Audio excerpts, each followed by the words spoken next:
Hello, my friends. It is I, Leclerc. No,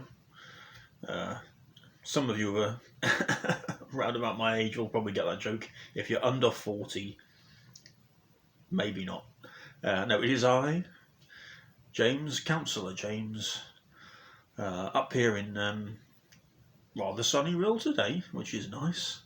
A nice blue sky, freezing, freezing monkeys cold. To clean that one up. But no, nice to have been out this morning. Popped over to my local shop to get a few essentials, which is more or less the only time outside the house that I've had, maybe once a week over the past, nearly a year now. Next month it will be 12 months after self-isolating, and yeah, it was lovely, freezing cold but lovely. Very busy too on a Thursday morning, it's Thursday today.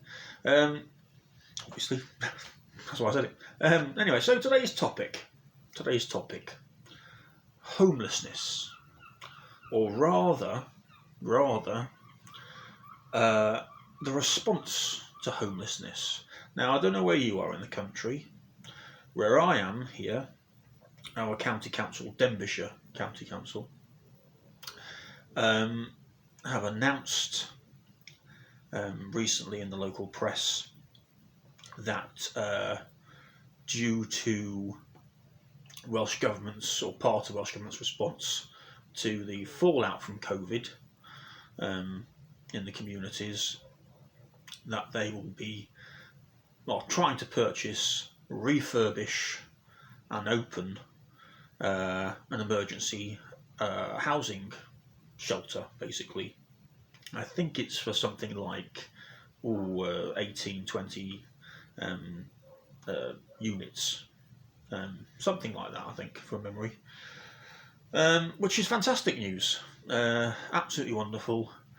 I personally, with a number of good friends here, comrades, have spent a good deal of the past 4 years, either when I was in it, within the local Labour Party here, as a Labour member and councillor with them, and then outside of that, in a separate group, a sort of a coalition of just concerned activists and individuals locally, who obviously wanted to sort of address this issue, thought it needed addressing, have been asking for this, fighting for this for a long time, and here it is. It's finally happening. Wonderful.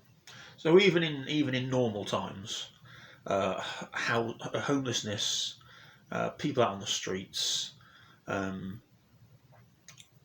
but a particular issue here is families and individuals about to be made homeless, often through the fault of no-fault evictions in the past, or other reasons, via private landlords, private renting landlords, ending up being housed in one of the various hotels along our promenade here in Rhyl.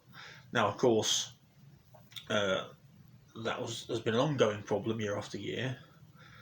It's in an emergency, it's something the council were doing and still doing at the minute, and the hope, of course, is that this new unit, which is funded by Welsh Government, which will be have support for families, which families have not really been getting in these hotels, will be made available. So that's wonderful, absolutely fantastic. I couldn't be happier about that.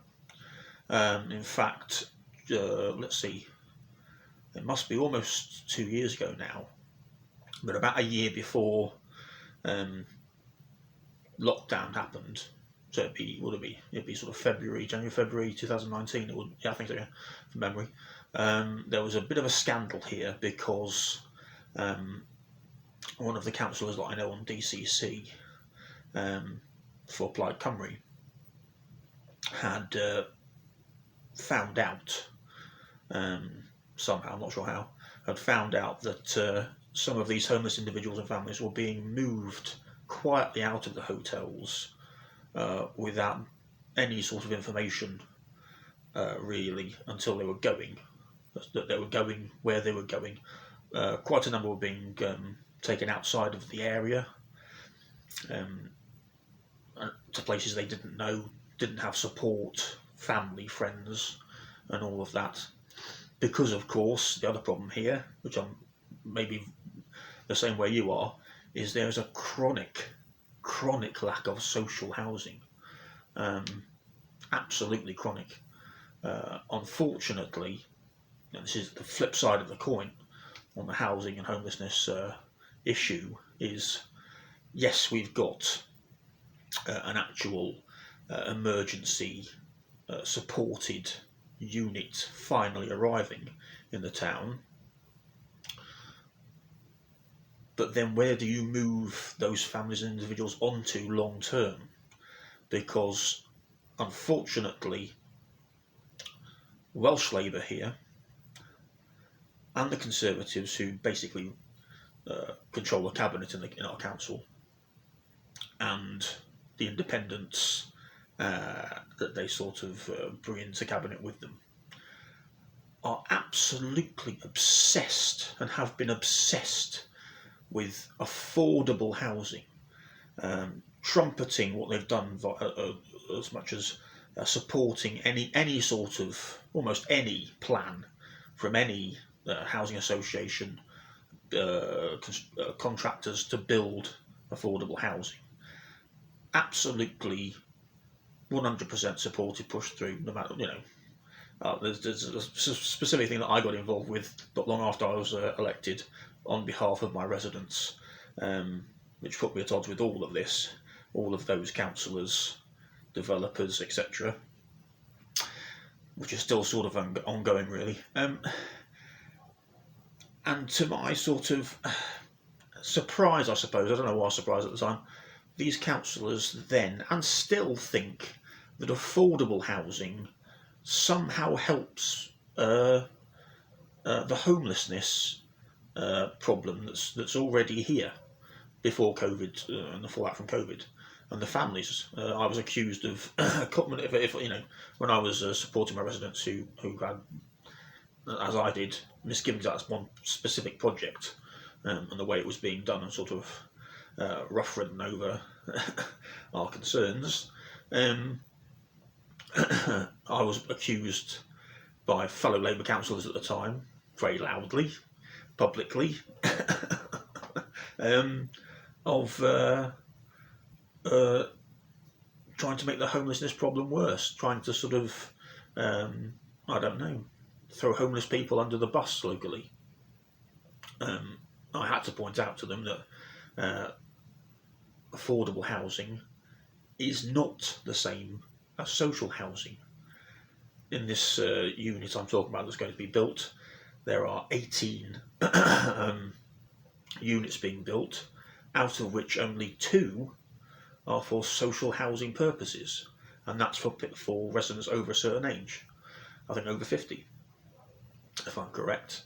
So that doesn't help the people that I met in the hotels after we found out about people being moved out on the quiet to different parts of North Wales outside of the area. I went to meet them, and that affordable housing doesn't help them. Affordable housing wouldn't help me. I'm a councillor, but I'm on universal credit. That's what I survive on. Affordable housing is useless to someone like me, someone like them that I met, because it's affordable if you can afford it. Obviously, that's the logical. That's the logical problem there. If people who are being kicked out from private renting properties, sometimes on housing benefit, sometimes not, could afford their own affordable housing, they'd be in affordable housing on the whole. So there's a huge problem with social housing here.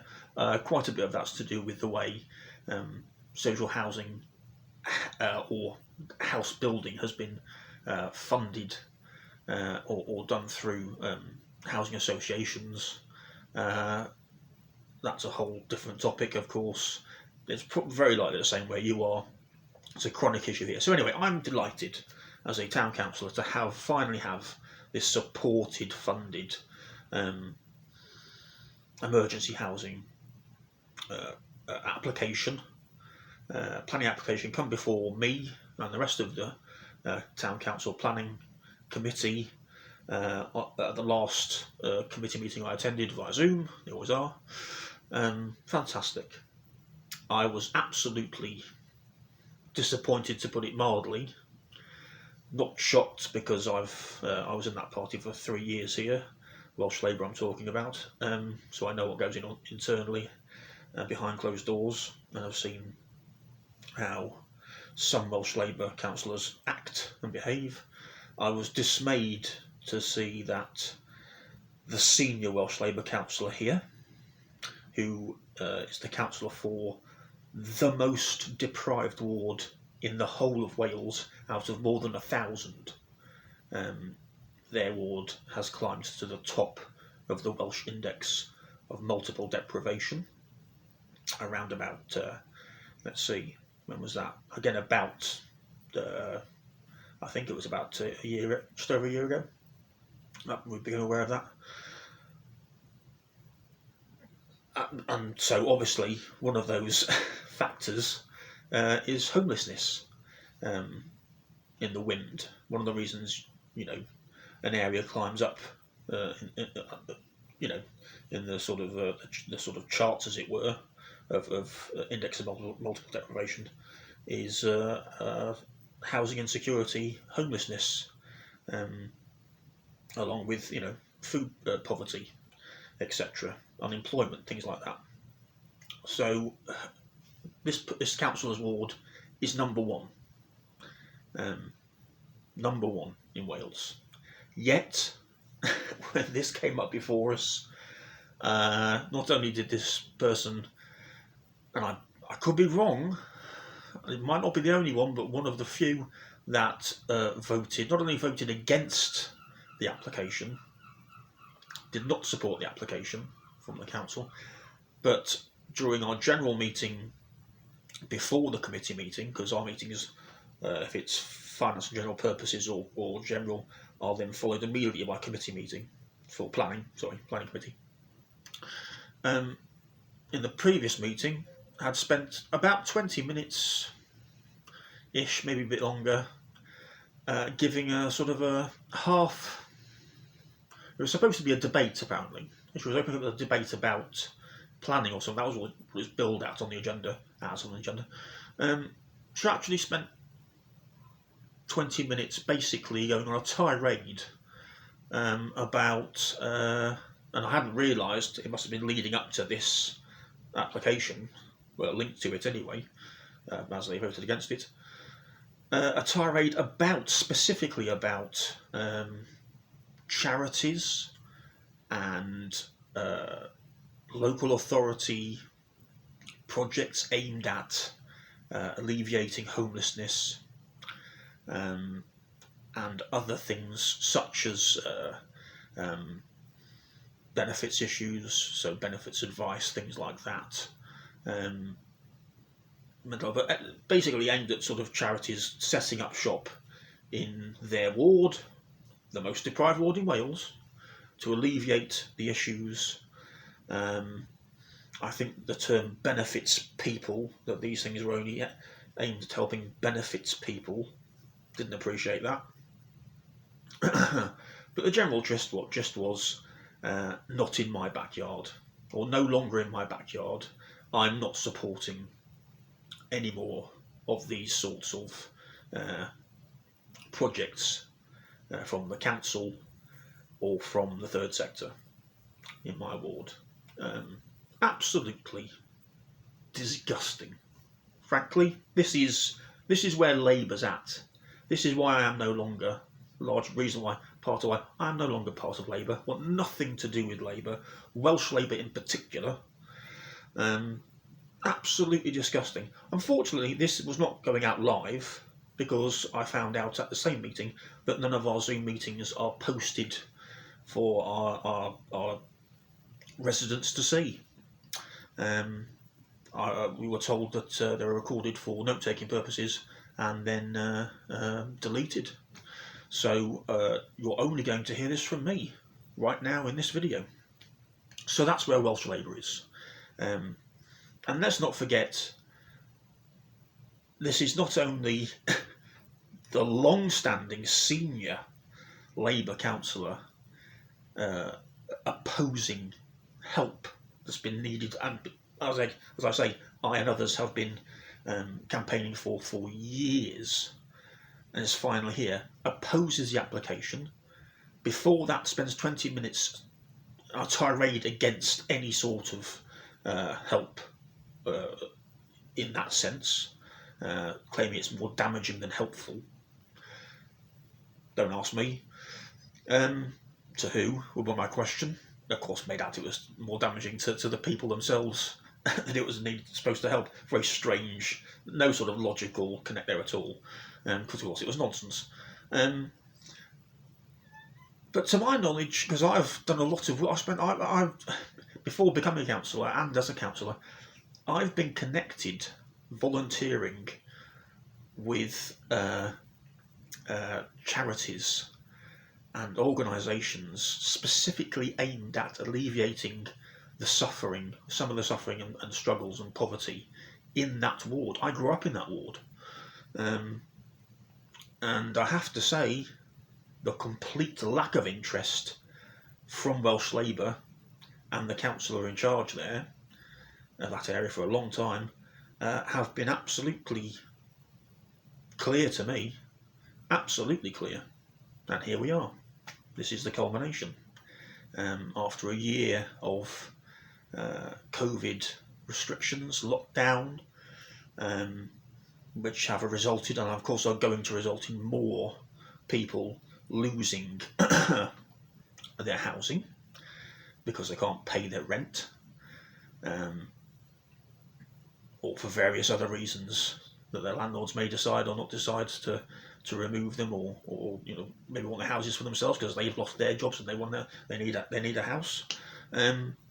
Whatever reason, there is of course going to be, which is why a Welsh Labour government, there's irony for you, a Welsh Labour government has put this in place, realising this will be the outcome, one of the outcomes locally. One of their own senior councillor here votes against it and rails against it. There we are. I believe their excuse was, amongst their sort of extraordinary tirade against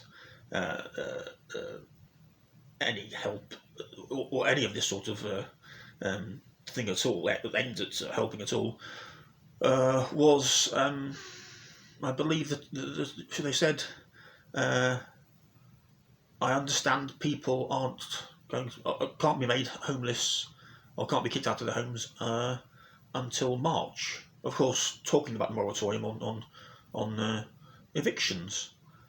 So what? How close is March? It's February. This meeting took place towards the end of January. This is what Welsh Labour is. This is what Labour is. We've got Welsh parliamentary elections coming up in May here. This time next year, we have local elections where councillors like myself and this person have to stand again and put ourselves before the public. And these are the people, this is the calibre of person Welsh Labour and Labour are happy to put up in your communities, in our communities. And as I say, this is the senior Labour councillor representing the most deprived part of Wales. The most deprived. If I was going to put my cynical hat on, and maybe my obvious buttons on that hat,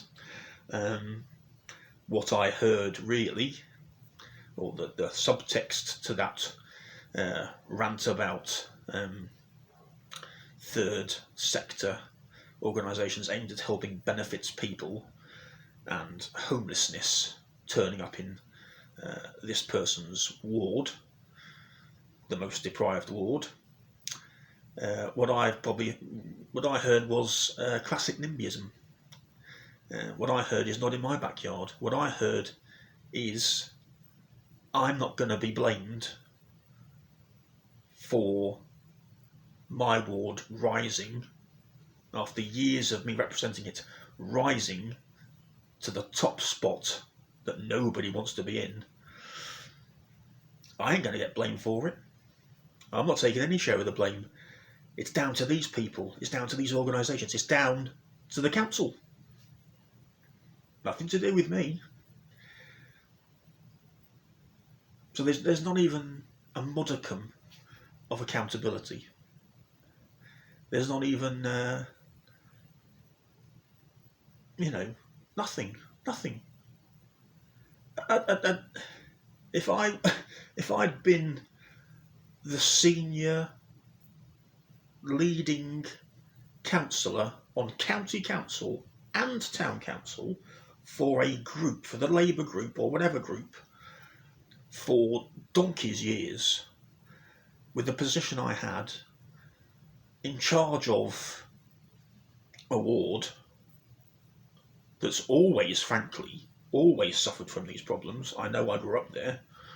That has now risen, from long-term problems in this area. This isn't sort of out the blue. Well, I've turned a blind eye, my party's turned a blind eye, my council group have turned a blind eye, has risen now to number one spot, and all of a sudden I can't, it's not hidden from the public, it's there in plain view, it's in the newspapers, it's everything, the council's having meetings about it, it's well, Welsh Labour now know about it. People like me in their day job, sociologists, know about it because they look at the Welsh Index of Multiple Deprivation as part of their sort of daily research and daily sort of work. It's out there now. It's not hidden. I would not be taking up time in council meetings trying to save my backside. Personally, not even my own backside, saying claiming that it was someone else's fault, that it was charities' fault. It was the fault of charities. It was the fault of people and charities devoting their time and energy trying to alleviate the problems that I, as a councillor, had said very little about, done sod all about.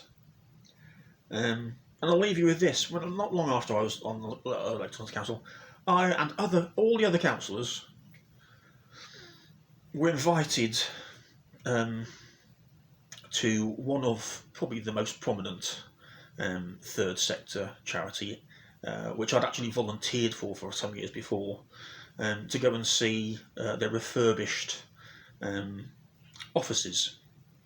There'd been some work there to sort of bring them up to date, really. I turned up, and this is so I can explain what they do, of course, as well, and everything else.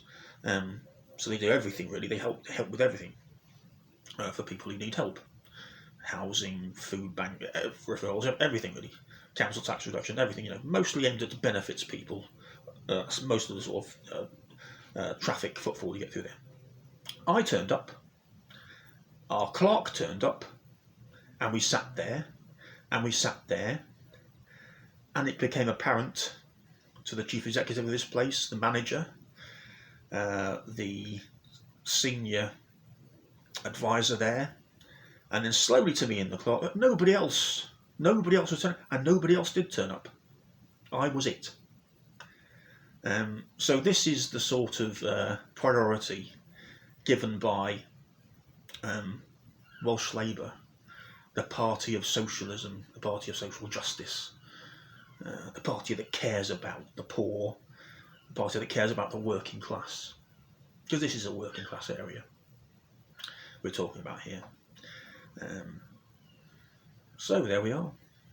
I'm sure I'm going to have some interesting responses to this vlog. Frankly, I don't care. It's not going to come out in any other way, so I might as well use my own platform to bring this out and let people know about it before the May elections here in North Wales and across Wales. So anyway, ciao for now. Let me know what you think. Please comment down below, and I'll let you know what happens next time, what kind of feedback I get. Bye bye.